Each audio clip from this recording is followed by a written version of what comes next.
I'm Geoff. And I'm Kyle. Welcome back to A Tale of Two Movies. Today, we're going to be talking about The Silence of the Old Men and No Country for Lambs. I think you got this a little mixed up. The Silence of the Lambs and No Country for Old Men.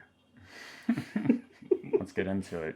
You want to start with Silence of the Lambs? The Silence of the Lambs. I had originally thought that I hadn't seen it, but upon rewatching it and then further discussing with my parents, it turns out I have seen this.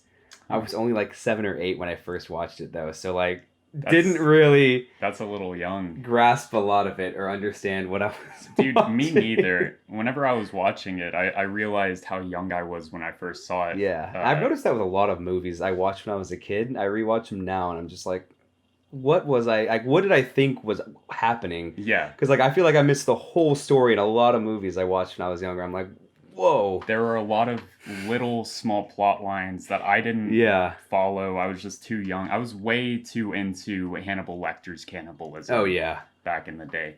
I remember thinking that whenever Clarice goes into the holding center for the first time to meet with Hannibal Lecter, I thought that the guy that was in the cell next to Hannibal Lecter just spit on her face.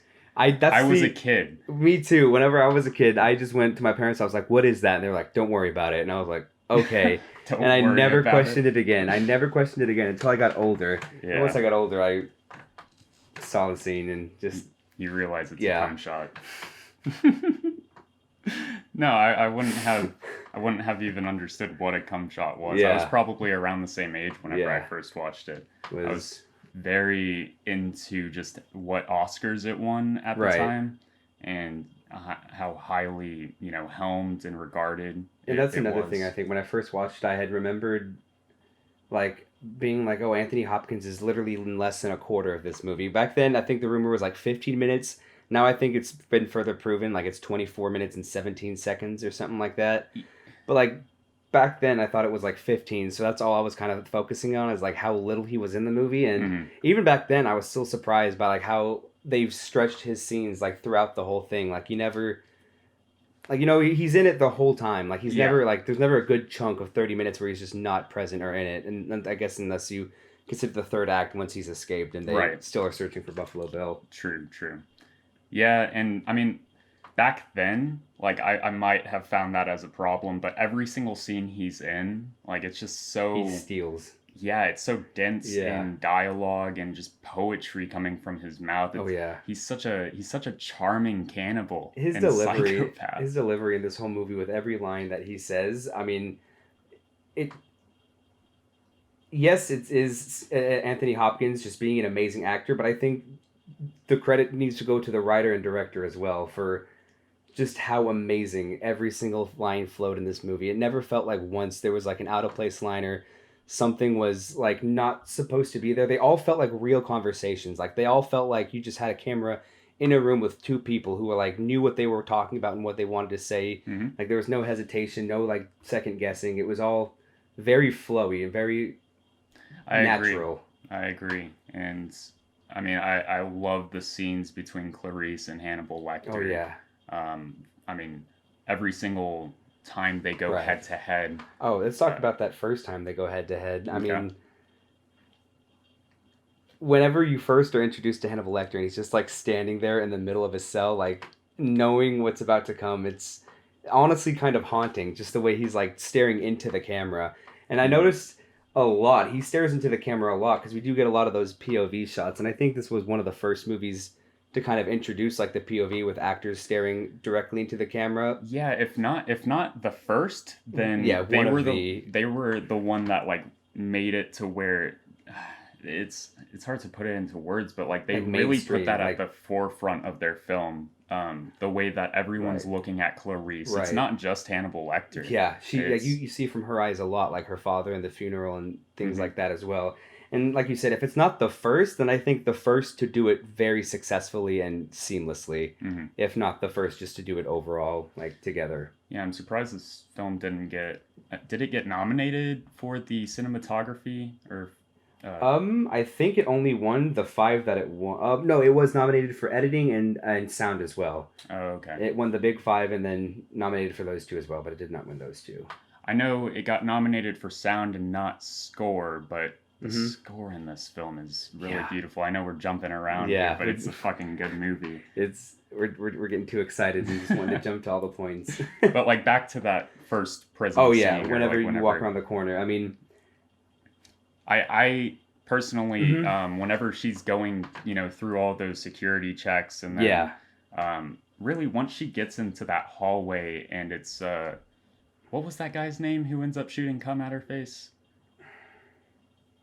It doesn't matter, but yeah, she walks by, that first guy, the second guy, and yeah, then that guy, and like just seeing those three individuals, and I mean they're kind of different. There might yeah. just be two individuals. I'm not I quite think sure, I think but we see just the two other than Hannibal Lecter. Like we kind of see the all kinds of psychopaths. Like we see the first hmm guy who seems kind of almost normal. I want to say because he was just kind of like being a he, prisoner in his cell. yeah, it seemed like he had been alone for so Yeah, long, and it makes you like feel the weight on yeah. your, Like he had just accepted it at that point. And then you right. see the other end of the spectrum where this guy's just going like a He's fucking lunatic, yeah, like climbing the bars and yeah. just saying very vulgar things that I don't think I'll repeat. It almost successfully makes you feel bad for Hannibal Lecter's situation. It makes, at least for me, like Right, it makes you think that like he shouldn't be with these other like animals. Like right. he's an animal of his own, but like a very uh, soph- sophisticated one Hmm. and intelligent.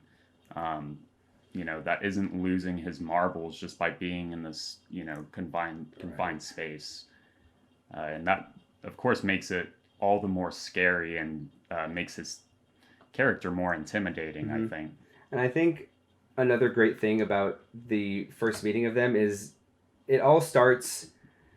I think I think it really could have gone like two ways. If he had gotten at all a good read on her, I think the reason he's so intrigued by her is because she's not like anybody else he's met before. And of course, he hasn't been allowed along with people for a while since he's been in prison. Hmm. But you can tell in his eyes, like the way he looks at her, it's like, and of course, he like in the end when the world is better with you in it, and I hope you do me the courtesy. He kind of mentions that and plays to it as well. But like he sees something in her he hasn't seen in like really anybody else. Like it's almost like she doesn't fear him and Yeah, he can respect that about her. Like, and she respects him yeah, as a doctor as a and doctor, and a right? psychologist, and he's a very smart man, and she understands that. Like, she really, and that's just another thing about she. I'm just trying to find the right words. She went in there not like without like a real hardcore set in stone plan like that her director gave to her for Yeah, that reason, and I think that is what helped her out in the long run, and it all comes back into play later in the movie. But just the way like she is like quick with him, like he says something and she just quickly responds, like she's not like hesitant or scared at all at first. It's just she's just her confidence is at such an all-time high, and I think it's also the adrenaline of what she just walked past and witnessed as well, yeah. that like it's just like she's able to stand her ground and he respects that, which keeps this little dance going throughout the whole movie and everything. It's like she sees this confrontation between her and Hannibal Lecter as an opportunity in her field to Exactly. get way Yes. ahead of her peers in experience level, and like she's just on board for Mm-hmm. anything that Hannibal has to offer, which is not what the director like advises her to do. Mm-hmm. I mean, she kind of just goes back on everything that the director tells her. Right. You And know, I think you'll see that in their relationship throughout the whole movie. He almost becomes her coach in parts of the movie when he's like telling her literally what to do yeah, for this coach case. or kind of father Like figure. teacher Like something, as yeah. it Like gets further into the movie and you see the backstory with her dad and right. like what makes her this driven person. It's very powerful. I'm just gonna go ahead and jump to the very end of the film. That handshake between the director and Clarice, like Yeah. that, it's like everybody sees her as like this just like a woman Mm-hmm. that is constantly being preyed upon by Yeah. these officers looking at her, staring Yeah. daggers through her. Trying to be as intimidating as possible, and she continually shows throughout the movie just her confidence and not backing down and like knowing what she's worth. And Hmm. I guess that's just another like almost kind of like feminist statement throughout the movie too. It could be seen as just like a very strong, powerful, independent character, and she is a very strong character Oh yeah, in the movie.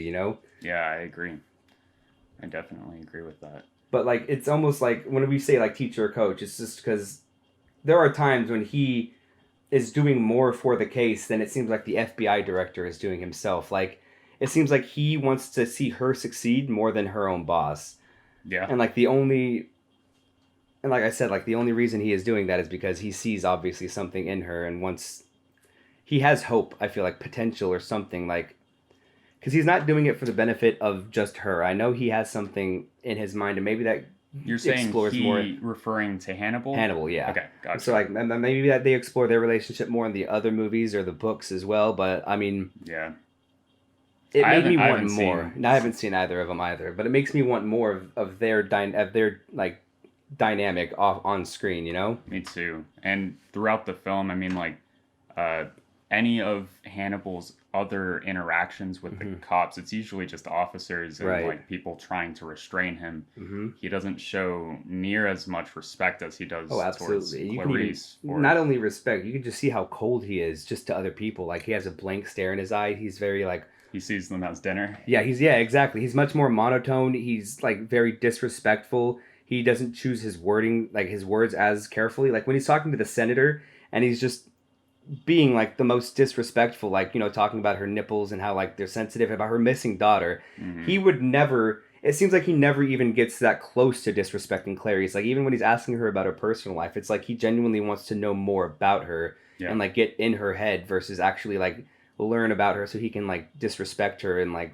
just fuck her up. Like he actually wants to get to know her Yeah. as like a person, like he's intrigued by just what's going on up there. It's kind of scary how charming Hannibal Lecter Yeah. ends up being, and like I don't know if this is only me, but I start rooting for the Yeah, psychopath by just the to end get of it. escaped and get out and Not everything. Buffalo Bill. Yeah, Hannibal Lecter. Yeah. Yeah, definitely Hannibal, and just the mystery, the clues that he Hmm. drops for Clarice, and like he just extracts her personal info throughout. I love that. I love Hmm. that like mystery unfolding type quality to their Hmm. conversations. It adds something to each time that they meet up because you get this sense that like you're gonna get a new story piece, Right. and Yeah. that's I mean that's nothing but exposition, but done to the best like Oh, level. absolutely. Uh, I don't know of many films that could make it more interesting. That's just such a unique way of doing it. This film, while it's made like in the '90s, and it definitely has that like '90s quality Yeah. vibe to it. The direction, uh, even though it does have an overriding score throughout, which I Hmm. think is beautiful. Hmm. So like that could kind of take some of the suspense or horror out of it. Um, I just think that it's so expertly crafted. Like it definitely stands out as one of the best films from the '90s. Right. Yeah. Exactly. And it's just everything about it seems perfectly. Everything fell into place. It seems like all their actors were on their A game. Yeah, There's not a single thing or moment in this movie that I would change or fix. Everything just seems to work well with itself. And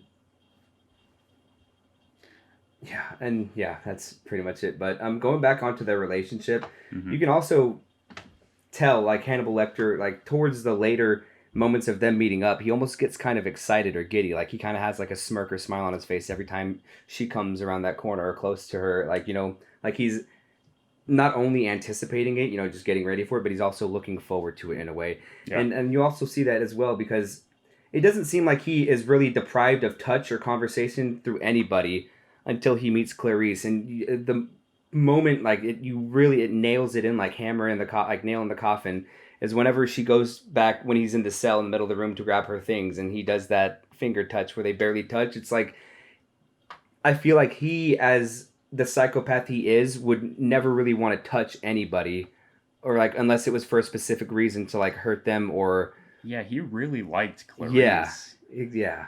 Like But it just wasn't liked in a sexual way. Like he just no. genuinely was interested in like what she had been through and like what was going on in her mind. And I was kind of trying to look out for like any themes that the director was trying to throw in there Mm-hmm. or the screenwriter Right. of like Clarice trying to like take on this form of like psychopath, or if she was a version of psychopath that turned out the right way Right. because of like the traumatic incidences that Exactly. happened to her. But I mean, I didn't end up, landing on anything with that. It was really just her ability to like talk to Hannibal as if he Yeah. was a highly regarded doctor, and I Right. think that Hannibal saw that she was a trainee and saw Mm-hmm. her innocence and knew that there was something, something Mm-hmm. there that he had to dig up out of her, Right. And get out of not her. only that, but like as a trainee too, she didn't see him as like just some dirtbag prisoner and like talk to him like shit, like talk down to him. She talked to him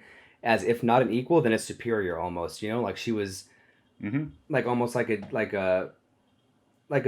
deer in the headlights or something when she first like kind of meets him and like yeah, she stands her ground, but like she's not doing anything to cross the line or disrespect him. She's like treading carefully but staying confident, you know? Right. And that kind of brings me to a certain point in the film whenever uh, Clarice proposes this fantasy of Hannibal, getting to walk on the beach for an Right. hour a day or swim or Yeah. whatever and like go to this other facility, highly guarded, of course. But whenever the news is kind of revealed to Hannibal that that was just a play to get more Mhm. information, I mean, I was heartbroken. I Yeah. was like so Yeah. into the fantasy of Hannibal, Oh like yeah. getting what he And it wanted. almost makes you kind of upset at Clarice for a moment there because you're just Yeah. like, why would you do that to someone who's been Yeah, why are you so evil? helping you progress like so much this far? And you can even see it in his face whenever he starts to realize like it was all a lie. It's almost like he's getting like not even pissed, just disappointed that she would Yeah. do something like that to him because he thought they were closer. He did put all his trust in her by believing that. He didn't second guess it for a second. He didn't doubt it. He took the papers and he helped her, like Yeah. it And just was betrayal. You felt for him there. It was like, damn, like, am I really siding with this psychopath murderer? Like, I'm feeling sorry for him, and I'm like, holy shit. yeah, yeah, and I mean, whenever they transport him to that other place, and Right. then Clarice gets that other meeting with him, Mm-hmm. uh, Which he has to like sneak in. yeah, he's still A little cold, yeah. he is pretty cold to her, but like he still appreciates her and like Yeah. gives her the information. I Uh, think he had time to like sit on it, and he just kind of realized, if I was in the same right, situation, I probably would have done the same thing. So he just respects her even Psycho further sees now. Yeah. Psycho.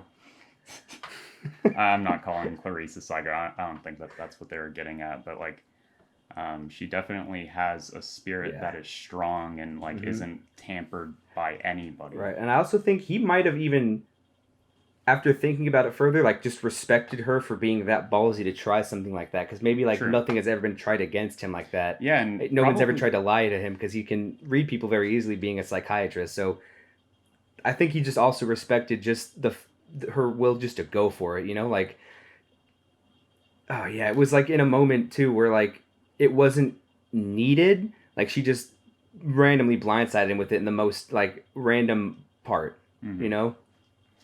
Yeah, I think that throughout the film, like themes of feminism and being a woman in a Mm-hmm. man driven world and Exactly. society, like that's shown throughout, and I think that might play a part in the reason why Hannibal like respects her so much and just sees so much in her, the courage as a young woman. She doesn't see herself as like inferior or anything like that. She is superior to all of the men that have Right. tried to get to Hannibal Lecter for that reason. Mm-hmm. Um, yeah, Yeah, and I was gonna say another thing. Backtracking, I just thought of it. I didn't. I was gonna bring it up earlier, but it slipped my mind.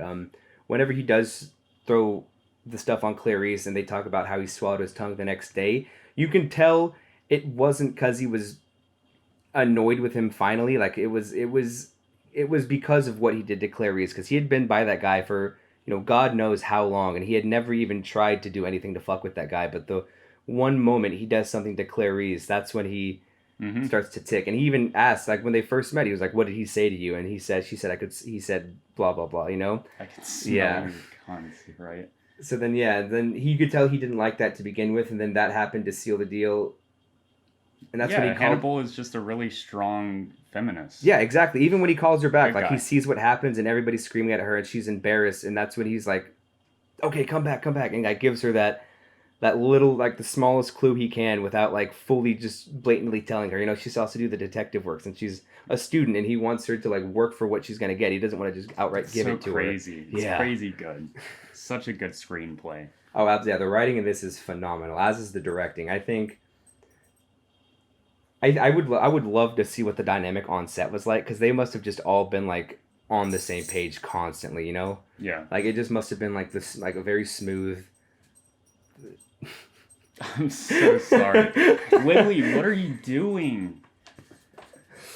You know, Jesus it must have just been like a Christ. very smooth production thing and everything. Production. It just must have been a very smooth on-set life. No. You're gonna get locked out. I would hope to think. Yeah. So, I mean, their on-screen chemistry definitely shined through. Oh, absolutely. If it wasn't a great like on-set chemistry. I'm fucking tired of this dog. I'm so tired of the disruptions, Lily.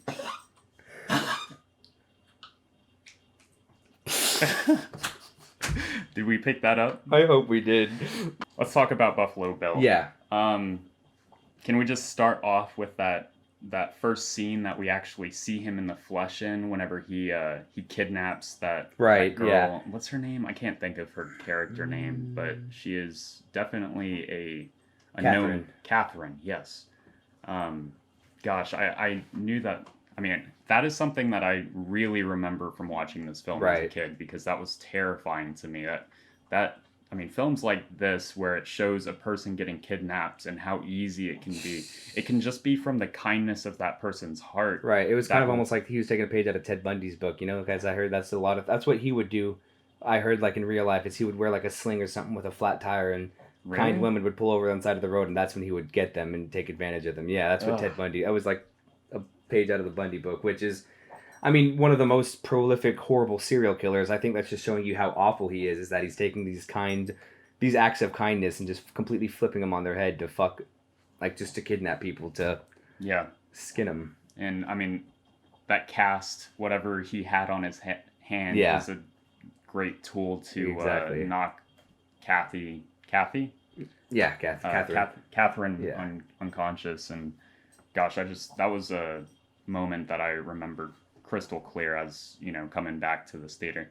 Yeah. And let's just mention that we saw this in a theater rather than just like on our TVs. We saw the Turner Classic Movies was re-showing it for its 30th anniversary, and we were able to see a showing at a Cinemark, who actually played it in quite a large theater, surprisingly enough. It wasn't one of their smaller ones. It was their pretty big one. And we got the honor of being the only people to have purchased tickets, so we were all alone in the theater, which was very nice as well. No distractions. Yeah, I don't know what the rest of these people are doing in Austin, Texas, but that's like, I want to seek out, if we're gonna be reviewing classic films, we should totally like seek out, you know, the ones that are being shown in theater around the time. They're showing the original Halloween on Halloween. Alamo Drafthouse is. Yeah, but like all showings are sold out, unfortunately. Yeah.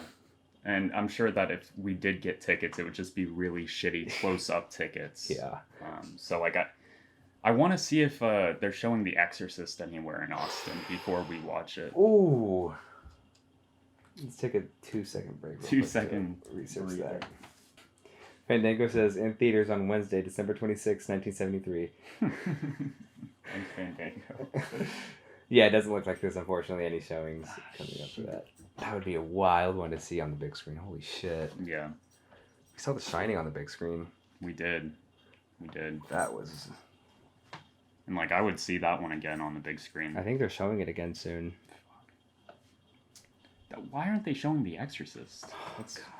That's definitely a Halloween like staple. Yeah. Landmark. So what else did you want to talk about with Buffalo Bill?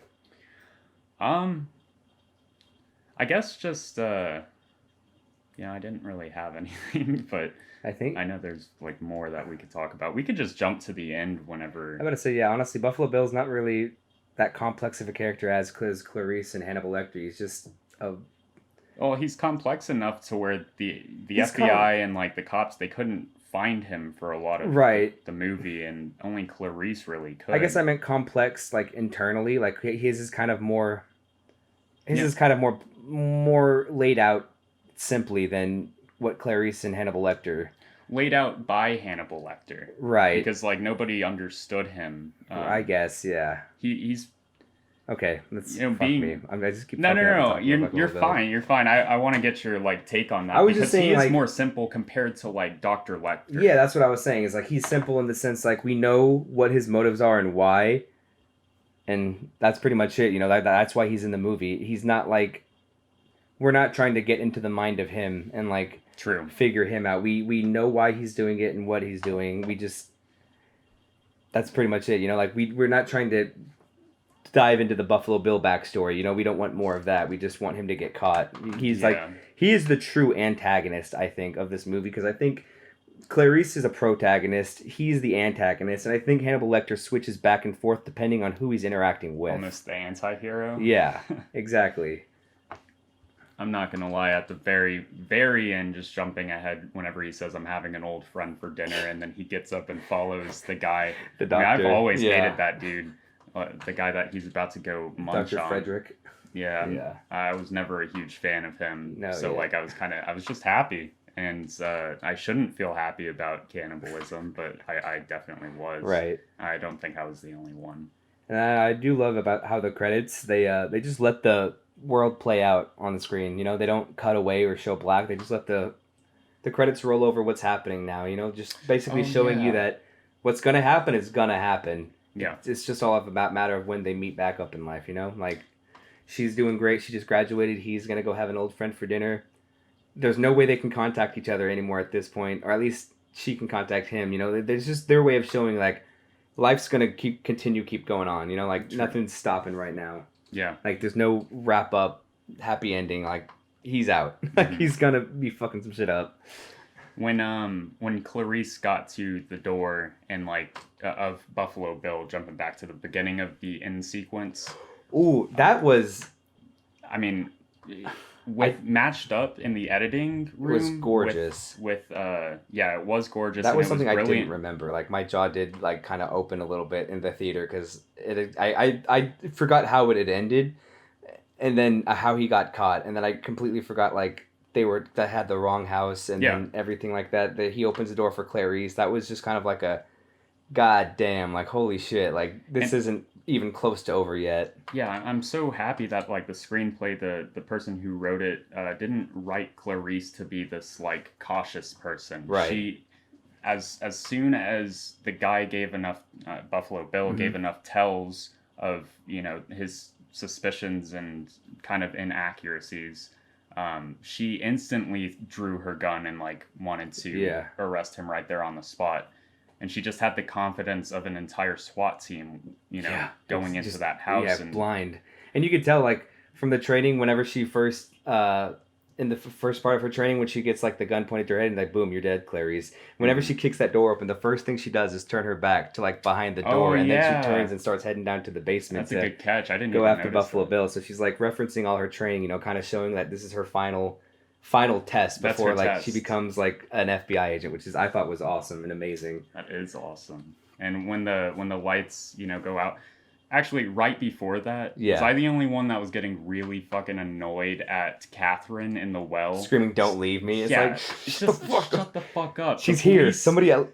The police is here. They are going to discover that Buffalo Bill is it's like guy. You're fine at this point. Like, it's like let her do her job. I've never been in that position. Yeah. So I can't really say for certain if I would act differently, but I would probably listen to the law enforcement at that point. I mean, I already have the dog down there, and that's like the weakness of Buffalo Bill. Right, exactly. He's not going to do anything to you while you have that dog still. So, like, you still have the insurance policy. Dude, Hannibal? The really close-up shot of Buffalo Bill's nipples, like, gave me the chills. Do you know what I'm talking about? Pulling on the ring and stuff? Yeah. Oh my god. I just needed to bring that up. That whole scene was just... Yeah, true. And I know, like, I had remembered that scene. It's a very famous scene, and I know it's, like, very well known now, but watching that in the theater for the first time in the 90s, I can't imagine how chilling and, like, how, like just bizarre. Yeah, because like nowadays I feel like it's more of a normal thing, to see people trying to transition or transitioning, and like not fully there yet or whatever. But like back in the '90s, it was more of a less common thing. So I just can't imagine just like the shock and kind of Yeah, and that's not for jarringness of me the like image. that is not really the jarringness of it, like him Yeah, tucking his dick between his legs and pretending to be a girl. Like I yeah, remember Ryan and I, my twin brother Ryan, whenever we saw it as kids, we were like talking about that, and we thought that that was like, I don't know, I see the horror and the you know the the suspense, the yeah, just the scariness behind that part, more as there's a person like in a well in his basement, yeah. and he's just able to focus on like his dreams of making Mm-hmm. clothing out of people, and like it. Which we could see on the mannequin. He was very close to Oh my completing. god, yeah, that was terrifying. I Yeah, would probably cop a piece from him though if he finished and got that on the market. cup a jacket or some pants or something. Yeah, maybe just like some gloves at first. Like I'd like to wear somebody's hands. Do some crime, plant their fingerprints at the location. True. Damn, I'm sure people do that already. Probably. I have a feeling, yeah. So when you saw it whenever you were really young, did you remember whenever Hannibal Lecter got out of his like temporary holding facility? Did you remember that he was the one who went into the ambulance? I didn't. I didn't remember it, but I had kind of figured it out when they showed him like laying on his back sideways when they had first gotten in there, and like you could see kind of tell when his nose, like I know he had Yeah. the face over it, but like his nose was very distinct. You could kind of almost like tell a little bit the way it was all playing out and stuff. Like Hmm. I had a suspicion, but I didn't like I wasn't like, oh yeah, that's him. I was like, Yeah, I was maybe, curious about that because like that was something that I did remember, and Yeah, I knew that you had told me that you didn't really remember the right. film, so I that's a twist. Like Yeah, that that is was a great twist. it's a Well confident done. twist. I like literally just like a twist out of left field. You think he's the person in the elevator until Hmm. you see him like just pull like sit up and like pull It's the an face off. awesome Yeah, reveal. Oh my gosh. makes you feel for the ambulance guy. Just another shift at work, and Yeah. he's got to be the victim of a cannibal eating him. Cannibal. Oh man. Well, I mean, do you want to talk about the ending anymore? We didn't really talk about when the Yeah, lights go absolutely. out. Yeah, Um, the lights go out, and you can tell she's just the for me, like while you think of what you're yeah, gonna say, the cinematography in the ending portion, I there's it's really self-explanatory why right. it's scary. It's Yeah, from Buffalo Bill's perspective. yeah. It's night vision, and you're looking at this woman who is blinded by darkness. He can see He can everything. see everything, and Yeah, he's not shooting her. I mean, like he does decide to, but he's just like it shows his psychology a little bit, yeah. to just watch her and like gaze at her hair and almost reach out and touch it. It's almost like he was kind of taunting her, like before he knew he was gonna kill her, and Yeah, like like yeah, playing with his prey. yeah. Yeah, And very then disturbing. I think that's where like the downfall. I think that's where he fucked up is because he could. It's She heard the gun click, and I think he made it too quiet yeah, within the environment. If he had made it, like louder or had like music playing after he shut the lights off or something crazy like that, it might have been a whole different outcome. But just the fact that she was able to not panic and tune into her instincts that she could heighten because she couldn't use one of them, it just really helped. You know, yeah. yeah, The gun clicking, it kind of represented for me in the film that like this guy is just he's a yeah, serial killer. He's not like a genius psychopath yeah. like He's an Hannibal amateur. Lecter. He's a person of passion. Yeah, He doesn't plan things out. yeah, he's very passionate and um what's the goddamn word? Sorry, Will. Um it's like urges, but he's Buffalo Bill is very spontaneous as a Yes, character. yes, Whereas I think it's mentioned throughout the film that like Hannibal Lecter is not spontaneous in the Right. slightest. Well, it seems like he can be kind of a little bit spontaneous. Like he bit the. Well, But like maybe he's calculated. he does He's calculate not everything. like Like he faked passionately. being sick so he could bite like a nurse or someone in the hospital and like get a taste of the flesh. He planned out the whole escape from prison. You're right. Yeah, he's Right. not as spontaneous. He's always a step ahead of Right. everybody else in the room. He's got a plan. Buffalo Bill ain't got a plan. Buffalo Bill He ain't got just nothing. likes petting his dog. His plan was to fulfill his dreams of like Becoming his a woman passion. with a small dog. Yeah, that and making his little clothing piece or whatever. Yeah. His human suit. And then, do you want to talk about? Let's talk about the final conversation of the phone. Whenever he calls her while she is graduating, like one of the happier moments of the movie. Like she's very finally like kind of relieved. They caught Buffalo Bill. I don't think she's too worried about Lecter at this point because she already mentions he won't come after me. Like she knows she's safe from him. Mm-hmm. She's not in any real danger because I think they both can tell they have that mutual respect for each other that we've been talking about and hammering in this whole conversation. But I mean, Clarice knows that she's gonna have to try and find him, after that phone call. Exactly. I can't do that, and he's like, oh, like he accepts it. He's like, I know you can't do that. I just thought I'd at least try, and like try to ask you not to follow me. And he's like, this world is much better with you in it, and I hope you extend the same courtesy to me. That was beautifully put as well. It's and then so beautiful. It's a great ending. Just the way he's also. You could also tell Clarice doesn't want to try to catch him right then and there. Like it's almost like she's like, why do I need to try to do anything right now? Because he said I'm not going to be long enough to call. She doesn't even call anybody or get anybody's attention. She just continues talking to him to try to get as much as she can out of him, which just makes her ultimately like a great detective. Yeah, it's like she knew from the bonding experiences she had with Hannibal throughout the film. She knew that she got closer to Hannibal than anybody else had even gotten, and they had been trying much longer than she had. And she was able to do something. So, like, what's the point in even trying to get somebody's attention? Yeah, from her point of view, it's like they're not going to be any help in looking for him. Yeah, she's her own FBI like subsection, I guess. Yeah. But yeah. Did you want to talk about anything else? I don't really have much. No, I can go ahead and give my rating for it. Silence of the Lambs. I'm gonna have to give a 10 out of 10, 100 out of 100. I don't want to give too many 10s out, but it's a great movie. Yeah. I think it's very good. I think I'm going to have to give it a 10 out of 10 as well. It's one of those films that's just classic, and I don't have anything wrong with it at all. Time out.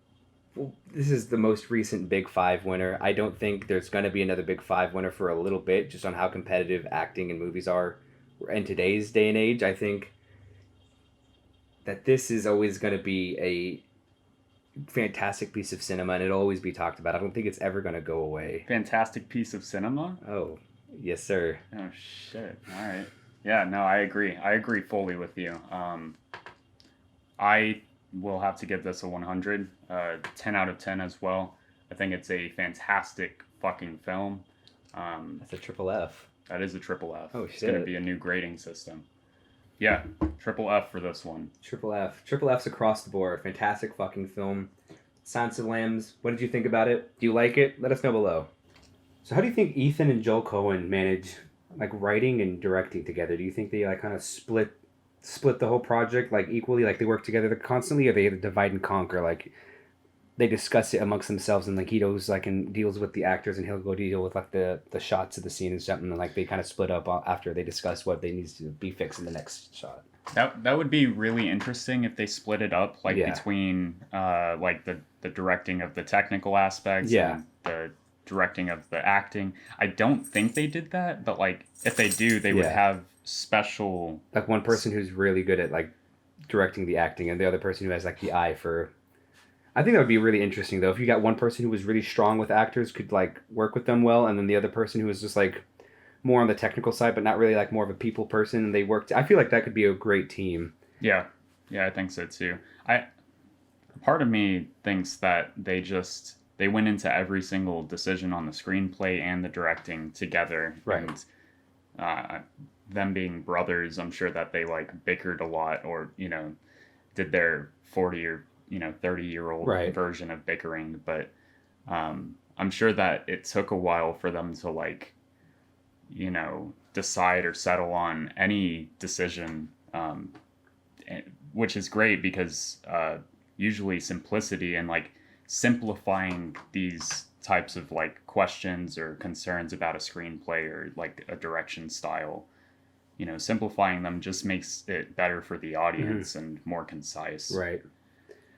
I think I agree with you, but I think the more you look into the story and the screenplay, the more you see how complex it actually is and like the underlying features and stuff. Like, I think it's a very well written screenplay. Oh yeah, me too. And I think and when I say like more complex, I mean like I bring up the fact, like I know I pointed it out to you before you rewatched it again. The only thing I went into knowing about this movie was that the protagonist and antagonist, I knew before I watched it that they never shared any screen time together. And I thought that was like the main protagonists and the main antagonist. How'd you know that?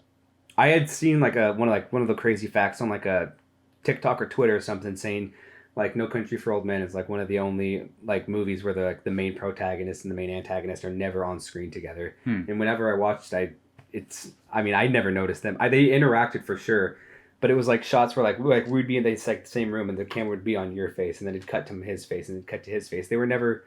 We're talking Josh Brolin and Javier Bardem. Yeah, Javier Bardem. Yeah, I think all they do is just have a phone call together. Yeah, and they shoot each other out in the streets and stuff, but like you never see them on the streets together. You'll see like Javier Bardem walking towards Josh Brolin, and then Josh Brolin behind the car, and then like him just shooting at something, but you never see like an over the shoulder him shooting like Javier Bardem. Like they're never on the screen at the same time. Yeah, I get you. And like I thought that was just really cleverly both written and just shot. Like the cinematographer must have talked to them after they had written it, and like I feel like this was intentional by them, which is I'm sure that amazing. I'm sure it was. That also goes into the editing room too. Maybe they did have a scene where they were together and they just decided to keep them separated for suspense purposes and maybe pacing purposes as well. Yeah. And I don't think Tommy Lee Jones is ever on screen with Javier Bardem either. Yeah, Tommy Lee Jones kind of just gives up. Yeah, like the protagonists, and like Javier Bardem is never with the main two protagonists. But the other two protagonists, of course, do meet up with each other and talk. Or Tommy Lee Jones and Josh Brolin? I don't know. I'm trying to remember. Maybe they just have a phone call conversation. Maybe that was it. Like all three it was just the wife and Tommy Lee Jones. Yeah, maybe that was it. All three characters are never on screen together. But like they all carry the movie so seamlessly and amazingly. Because it was Woody Harrelson's character who was kind of the connecting factor of all three of them. He was the only one who had interacted with all three, I think. Yeah. Mains like story wise, like driving story wise. I don't think that he really got in touch with the wife ever, or like Woody Harrelson's character was just the bridge. Was the bridge. He's a strange one. The screenplay for this, like the dialogue, I love, like, of course it is complex looking deeper into it, but like really just the basis of the story, this guy wanders up on $2 million in this gang thing. I mean, I just see that as very simplistic because they ride that out and make it as interesting and like as entertaining as possible and beautiful, of course. But really the thing that I loved listening to the dialogue and the way these Southerners talked in this movie in 1980s Texas. Yeah, exactly.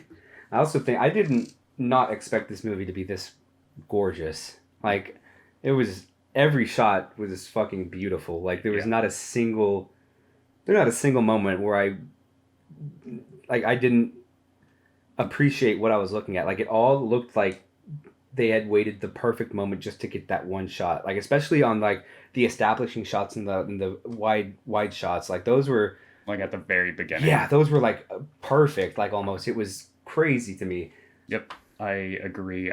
My jaw was just on the ground whenever I was watching that beginning portion, just because I didn't remember how wide those angled lenses were and how beautiful just the Texas landscape could be shown to be. Especially a desert, like a flat desert. They made it look breathtaking. It was crazy to me. Like anytime Josh Brolin, whether he's looking through his scope at a deer or like they use the landscape. He's usually on a hill overlooking like just a larger area of plains, and they just do a really good job at choosing locations for their set. And even after he walks up on the 3 cars and takes the money and all that stuff, you remember that scene whenever he looks back to his truck and then he sees the other truck like pulling up, like just slashing his tires. Right, but like right before that, he looks up to his truck and there's not another truck there. That's like so well done. It's just instant suspense. I even like chuckled to myself just because of how like good that was. Yeah.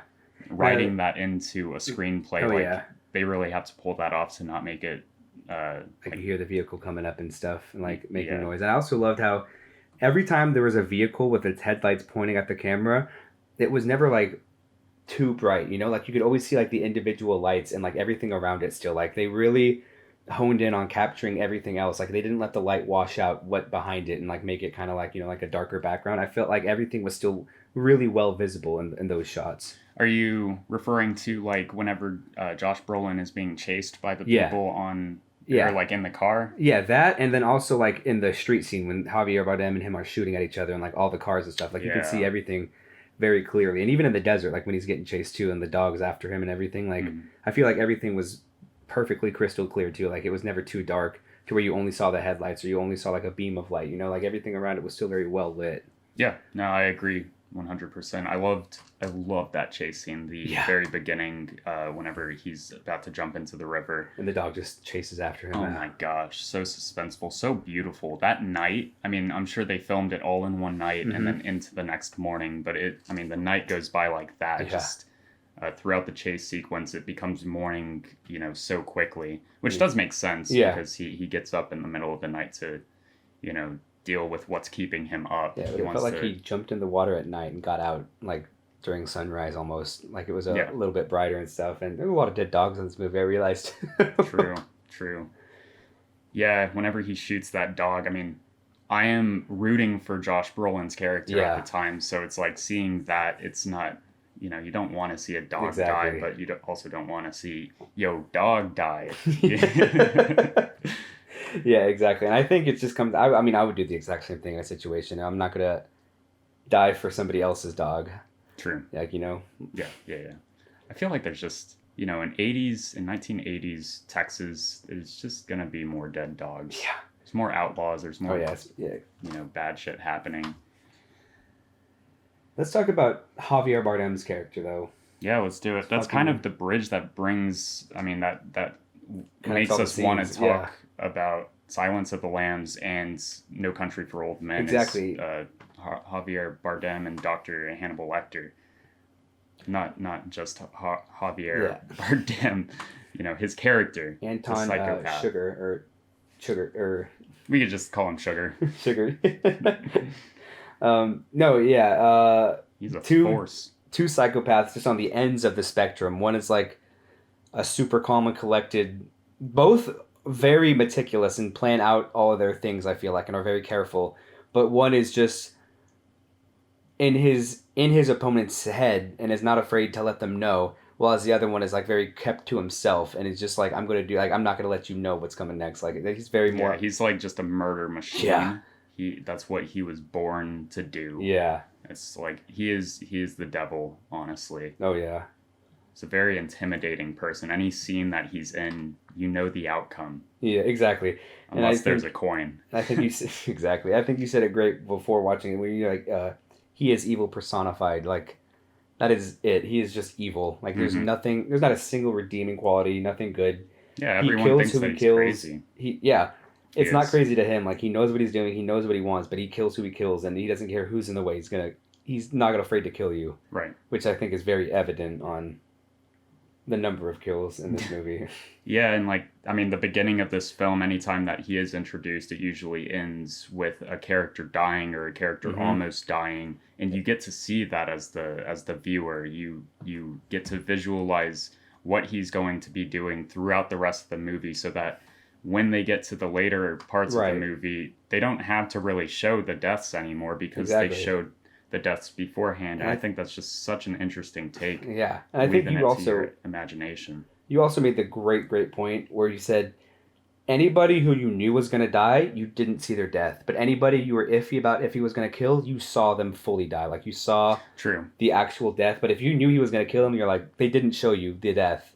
Yeah. Like, if you knew for a fact that guy's dying, like, you didn't see it. Right. It was great. And I didn't notice that until you had pointed it out. And I thought back and I was like, that's amazing. That's crazy. Thank you. No. Yeah, like Woody Harrelson's character, whenever he dies, I was kind of still... I wasn't expecting the gunshot. I was like looking at the phone ring, and all of a sudden you just see the flash, and I was like, holy fuck. You just like see his arms flail, and then he's just sitting there and he answers the phone, and it's, god damn. Mm-hmm. That was... I didn't expect him. I knew he was going to die. I just didn't expect him right then and there. Like, the guy was done with his information. He was done with what he needed. He saw the next opportunity to advance him, and he was like, I don't need him anymore. And if I'm not mistaken, that's the exact same hotel that he had just gotten in a shootout with the other character. That he jumped out the window of? I believe so, yeah. And then walked back into the lobby. He just walks back in whenever Woody Harrelson... It's crazy how he thinks. He doesn't think logically like a normal person would. Yeah. He just thinks... And that's why he doesn't get caught, is because nobody can see his moves ahead of him. You can't predict his next move, because he also just doesn't... He's not one of those like people like Hannibal Lecter who Hannibal Lecter is like, he'll subliminally let you know what's about to happen, and if you pick up in it, good for you, but he's always going to still be one step ahead of you, you know? Whereas this guy is more than one step. I feel like he's 2 or 3 steps ahead because he doesn't say anything. He's just more mysterious. I mean, he's got a job. He's trying to find the money, but like really what makes him better than anybody else at finding money is his ability to kill people and not care about it. Absolutely. Whenever he's driving, like he lets Josh Brolin's character get away, and he's unsuccessful, and you can tell that he's upset, but he still needs to, like, something's lacking in him at that point, so he drives across a bridge and shoots a bird or tries to kill a bird just because he needs to get some sort of satisfaction of what he was lacking that night. And he still missed. He missed, yeah. Poor guy. He didn't get his... didn't get his fix. Exactly. Yeah, but, what was I going to say? Fuck. What's the most that you've ever lost in a coin toss? Right? Probably like $20. I mean, considering $20? Like a Super Bowl coin toss, like bet. Yeah, okay. Like something like that. Like, that wasn't what lost it, but it was just like a number of different bets, and like that was like the deciding factor at the end. And I guess considering that was it. yeah, I don't think that I've really ever lost anything. I can't think of anything. I did think of that when he asked the question. I was like, oh, it would be $20 if he asked me that. That old guy that was running the convenience store, he really had it coming. Oh, I mean, like, God. I guess I was just watching it from the psychopath's point of view at that point. Really? And the southerner is just trying to be like a nice old man and let the time pass a little quicker by having, engaging in conversation with his customers, even though it's completely unnecessary. And you get the suspense just from this guy's leisurely presence. Mm-hmm. And Javier Bardem is like not for it at all, and it instantly creates tension, in my opinion. Yeah, just so he could be, because I feel like he's uncomfortable when people are comfortable. So he made that guy uncomfortable so he could be the comfortable one in the situation. Yeah. And just and also control it. Like, that just shows his character as a whole is just always going to want to be in control and controlling. Right. And I figured out what I was going to say. I 110% believe that every single death in the 3 car is all his fault. Like, he got there, started all this shit so he could get the $2 million. The one live guy got away. He couldn't find him. And then Josh Brolin stumbled upon the scene and then, like, found the money, or he was going to get back up or something, you know? Like, I 110% believe that Javier Bardem is the one who started all that. Yeah, that would make sense. I didn't think of that, honestly. I just thought that it was like Tommy Lee Jones' character said, it was a drug deal gone wrong. Yeah. Or like something like maybe they were going to do the drug deal and he had knowledge about it, because it doesn't seem like he's on a side like a gang. Mm-hmm. And like maybe like from afar he had fired a gun at someone, killed them, which caused the shootout, and it was too hectic, going on for too long. So he might have like left to know that he could come back and get it, because like who's gonna live through that? And then he came back, saw the money was gone with those other two guys, killed them, and then went on the hunt for that guy Yeah. who had the truck up there. Yeah, I don't really know what his motives would be though. Yeah. Like what does he have to gain with money? I guess just having 2 million extra dollars. I kind of thought that he was employed by that guy that died while talking to his accountant whenever Javier Bardem like comes in and shoots him in the throat Yeah. later on in the film. I thought that he was employed by him in like that operation. Like he was just a hitman that they reached out to him to try and like track this person down, because Woody Well- Harrelson definitely worked for that guy. Yeah, that's another thing that was like, why would he? Because it says he's credited as the man who hires Wells, which is Woody Harrelson's character. Hmm. So like, maybe he was hired by like, not the Mexicans, but the other side, because they were like the Mexicans got here first, who slashed his tires. So maybe he was hired by the other side to go and find and collect the money. Yeah. Yeah, maybe. But at that point, I mean, he's kind of just his own. yeah, I was lone about to say, wolf. at that point, what would stop him from going AWOL and killing the people who hired him, getting the 2 million, since he knows about it now? Yeah. Or maybe he didn't have anything to do with it, and that was the whole story. He got hired by a different, yeah, I don't know, but I don't know either. That's pretty wild. This film presents this world as a very, Texas is just being Yeah. wide open, yeah, easy for somebody to get away with these crimes. like not even houses close together. Like they live in trailer parks, and Yeah, even the hotels are like far away from like other houses and main things. right. We live in Texas, and Yeah. we've driven through West Texas Yeah. plenty of times. It is very similar to the way that they presented it. and it's Absolutely, even the kinda small towns terrifying. and everything. Yeah. Makes you think when next time you're gonna be driving at night through those small West Texas towns. Yeah, it's just like, where is the nearest help? If Javier Bardem pulls you over with a fucking air compressor, who's like, you got 20 miles in one direction and 20 miles the other direction. I also because wouldn't you hold see still anything. if someone not in a cop uniform pulled me over and asked me to get out of the car. As soon as I see he's not in a uniform, I'm fucking taking off. But did you see that smile that Javier Bardem Yeah. cracked? He was looking good. I would be like, okay, I'll stand still for you. Stand still, sir. And he just smiles. It was a creepy smile. It was a really creepy smile. I mean, Javier Bardem definitely deserved that Oscar. Yeah, that oh, he won. absolutely. He is so stone cold, but also, I mean, he's like cracking through the seams, or like maybe not like cracking at all, like Mhm. from his psychopathic nature, but like he definitely goes through a lot more stress than I think he's ever gone through in his life in this film. So like, whenever his leg is hurt and he's like, changing his boot or bandaging yeah. it up, and he's like sweating, his facial expressions do show a sense of like, feeling or like pain, but that he just interprets things like a completely different animal. It really is just an animal. Yeah. He does a great job throughout this entire film. Oh, just yeah.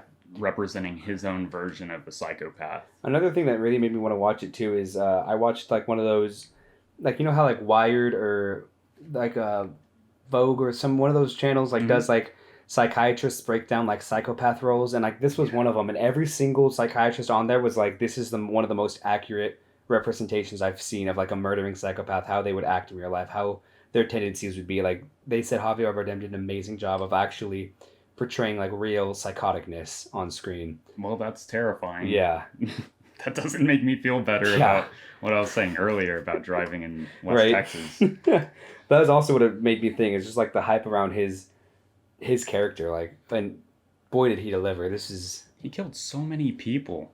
So many people. I forgot how many people like he actually had to kill. It Yeah. made me concerned about like what law enforcement was doing, right. which is kind of the points of this entire film, like Tommy Lee Jones' character being Not older caring, and just the changing of times Yeah. in the 80s of different monsters appearing than what came before. like he's at the end of his career. He knows this next chapter is for the rookies that are coming up. He's like, yeah, there I'm needs not to gonna be a wrap this different up. hero. Yeah. He knows I'm not going to wrap this up. He's like, why am I going to risk my life going after this guy who's going to kill me without sweating a single Yeah. drop of sweat, you know?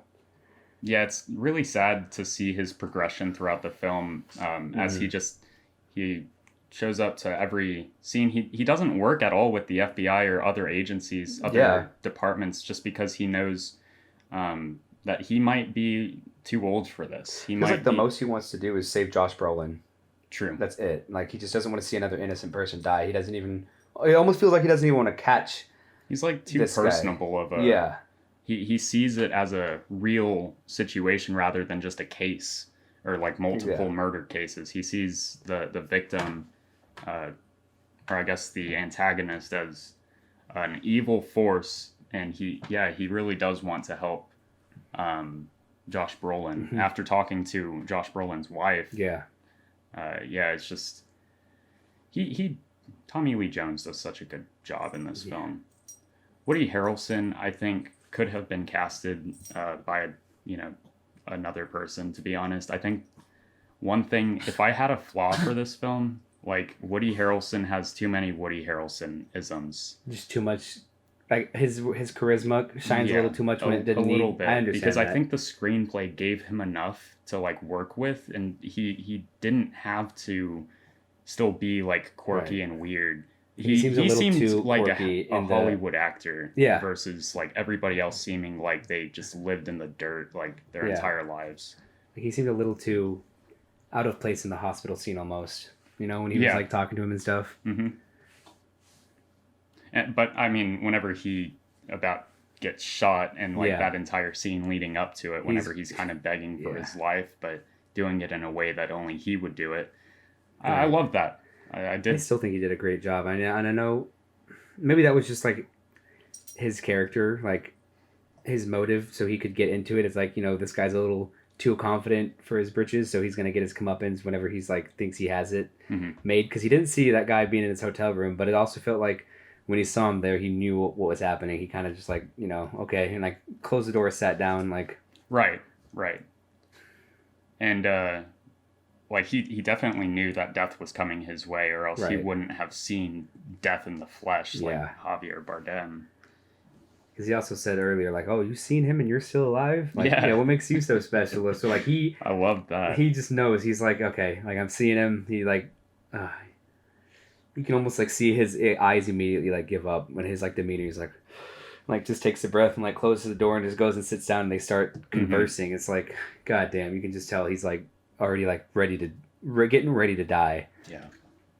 Yeah. So pushing ahead, like to when Josh Brolin's character unfortunately perishes. I mean, he's not a good guy. He just takes money. But like you're naturally rooting for him, because anybody would have taken fucking $2 million you stumble upon in the desert. Right. I think you also rooting for him because you see he is overall a nice guy, because he wakes up in the middle of the night just to take that guy water again. True. Which ultimately starts this. It doesn't start, but it kind of kicks off. Yeah, it's just like the act adventure. of kindness leads him into getting into deep shit, like really deep shit. Right.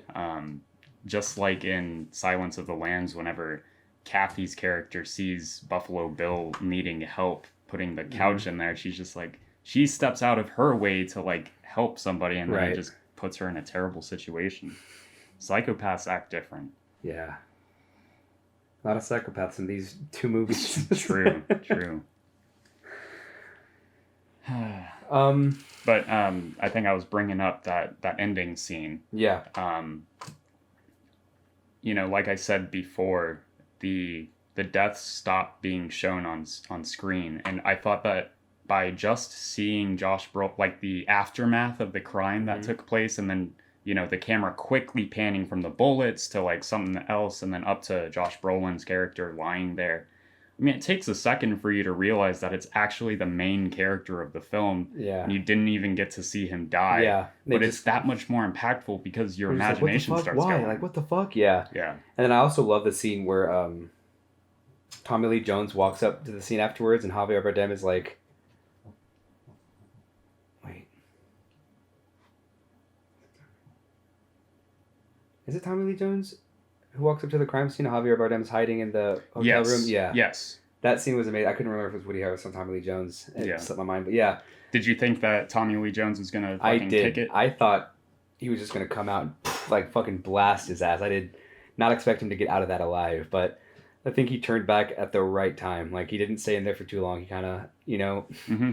Well, he sits down. He gives Javier Bardem like more than enough opportunity yeah, to kill he does him. sit down, but like he doesn't investigate more. Like he doesn't go opening doors and like True. walking through the place, which I think if he did would have gotten him fucking killed. Maybe that's Javier Bardem's psychopath character's weakness is like seeing an old man getting tired. Like Yeah, he might just either find that, a little bit of comfort in that or something. I yeah, don't know. either that or it's Javier Bardem's way of like just letting the situation play out so he doesn't further progress it. Like he figures if I let him go, because he sees how he's just like sitting down, kind of giving up. He figures, I think, if I let him go, he's not gonna fucking pursue me. Like he's not gonna keep looking for me. I'll just have to deal with these motherfuckers. So if I kill him now, though, like it'll cause more. They'll come investigate again, and then they'll be looking for me because I'm a cop killer now too. Right. So I think that because they don't know he killed Woody Harrelson, of course. So like Woody Harrelson's just dead, and I don't think he's a cop either. He's retired. Mm-hmm. So yeah, so I think he's also like he's just playing it smart. Like he's just not further. He's not digging himself deeper. He has the 2 million. The person who took it is dead. I think he's just he's literally just trying to say he's just finally coming to his senses and not like he's fighting his urges. And I think that was just really telling of his character too. Maybe, yeah. And then like leading on to whenever Javier Bardem goes to meet Josh Brolin's, late or wife, Like widowed I made a wife. promise, yeah. And she knows what's gonna happen, and we know what's gonna happen. At least me, I thought that like maybe she'll get out of it. Yeah. Whenever I was watching it, but the scene ends and you just know that she's dead inside the house. He's walking out of the house. Mm-hmm. And he's like, call it. And she's just like, it doesn't matter what I say. And she called it, right? She should have called it. No, I don't think so.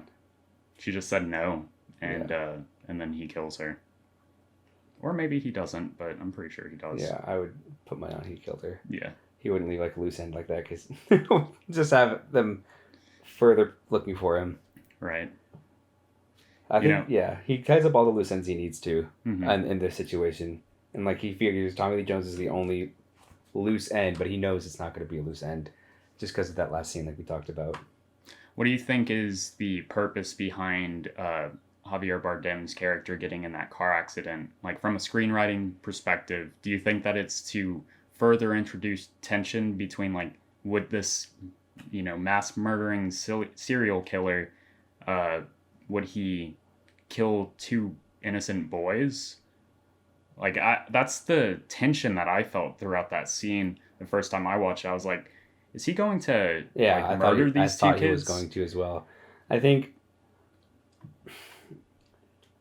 or maybe it's like you said, maybe his weakness is like old men and younger kids, I suppose. Like, but anything in between is fair game, or like older people and younger people. That would be interesting. He kind of shines away from because that would be so animalistic. It kind of feels, or maybe he just felt like he wasn't strong enough since he had gotten into the wreck, and like he knew if he took the time to kill these 2, the ambulance were going to get there before. And he said that guy just called an ambulance, so it would have all connected to him killing the kids, and because the guy went inside, called the ambulance, or whatever. Mm-hmm. And so it would have been better if he just paid these guys $100, took a shirt, and said, "You didn't see me," because he knows the kids are not going to say anything. True. Like they're not going to get in trouble if they don't say anything. $100 for $100 fucking dollars. They could just ride their bike away. They don't have to stay there. Yeah. And so he knows. I think that was it. Like that's the thing about him is like he is a killing machine, but he kills when it's necessary or he can. But it's so interesting that that's like his send off. That's the last time that we see Javier Bardem's character. Yeah. Because then it just changes to Tommy Lee Jones. Yeah. But dream thing. It also could have been because like that guy just went inside to call the cops, so he knows a third person had seen him. So he's like, "Fuck! If I kill these 2, they're gonna be looking for a guy missing from the car accident who killed 2 kids, and called the ambulance. So there's gonna be a scene, or he could just pay these kids $100. The driver's not there. There's no kid witnesses. He only just saw the car crash happen and called the cops. He didn't see Javier Bardem get out. He's off way more scot free if he just pays the kids off and lets them go. Yeah. Do you think the Coen brothers were trying to allude to that's how he got caught, or like that's how Javier Bardem's character ends, is like the ambulance is coming, and because that's honestly what I kind of think is going to happen after that scene. He's walking down the street, and then like he's got a broken arm. He can't really do much. He's just walking. Yeah. But like it just leaves. It's so well at leaving Yeah. room for the imagination, because that's the best way to like tell a story, I think. They did a lot like that. Like you said, the with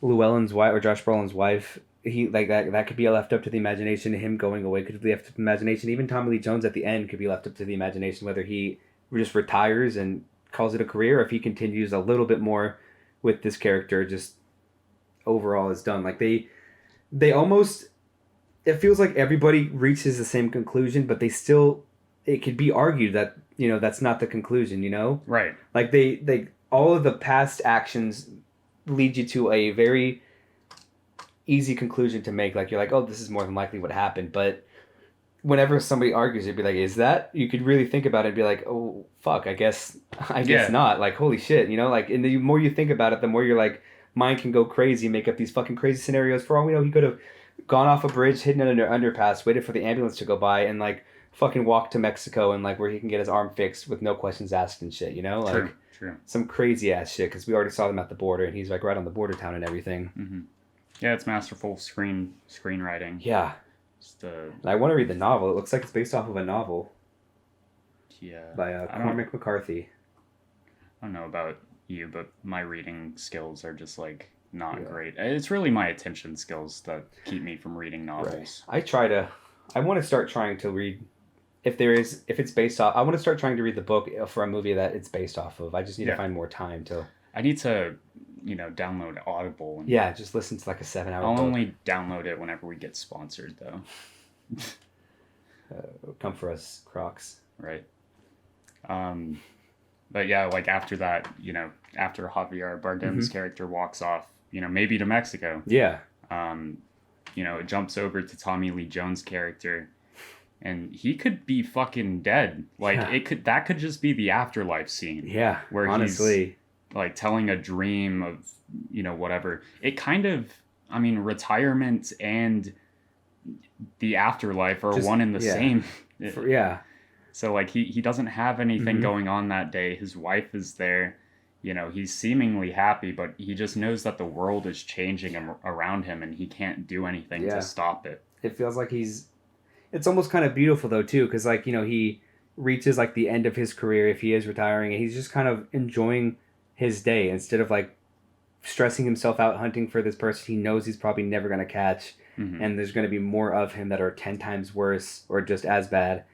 I was super sad though by the end of the film for him, because like you could, at least I could tell that like he didn't like the position he was in. His wife still was going to work, and he made the decision to stop his line of work, for a number of reasons, but really Javier Bardem's character being such a force and showing the way that the nature around him is changing and just getting more cold-blooded takes a different type of hero to like stop that. Exactly. Such a beautiful, poetic ending. It was just a great movie. Fucking fantastic. Fucking fantastic. Is that 2 Fs? Is that your... That's a great question. I would have to...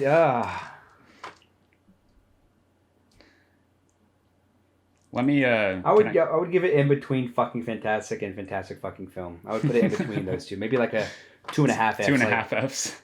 A fun fantastic film, not a full F word. Fun, a fantastic film that's fun. Hey, that's good. Go. I like that. I think I just got to give it a triple F. Yeah, for sure, absolutely. Fantastic fucking film. Yeah, it was very good. Number wise, I just think fantastic film that's fun. I'm just gonna leave it at that. I don't think it needs a number. I'll go ahead and give this one a 95 out of 100. That's what I was thinking. Is like a 96 or 5. Yeah. Yeah. Cool. Well, that was a fun psychopath episode. So, No Country for Old Men. Let us know what you think in the comments. Have you seen it? Do you want to watch it? What do you think of the actors in it? Please just let us know below. Yes, please do. Join us next week for